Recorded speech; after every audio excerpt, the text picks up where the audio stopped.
President Xi Jinping is very powerful.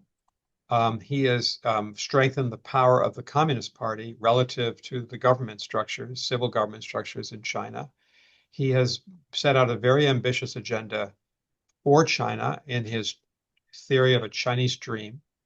He has been more aggressive, certainly, than President Hu Jintao or President Jiang Zemin, for instance, or even President Deng Xiaoping, or Deng Xiaoping, he was never president of China, but as leader of China said, China at that time in the 80s and 90s should bide its time and hide its light.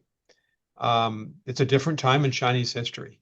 They consider themselves under President Xi to be a peer power of the United States. They are pushing out. They are pushing against us and our allies, as we talked about before. And so he's a very different Chinese leader in that sense. The key thing in working with the Chinese is, of course, to get decisions to him, because often in this one-man rule or this Communist Party rule, decisions cannot be made by the cabinet, by cabinet secretaries in China. Many of them have to go to President Xi. And so that's why symmetry is so important. President Biden had 3 summit meetings with President Xi in 2022, 23, and 24.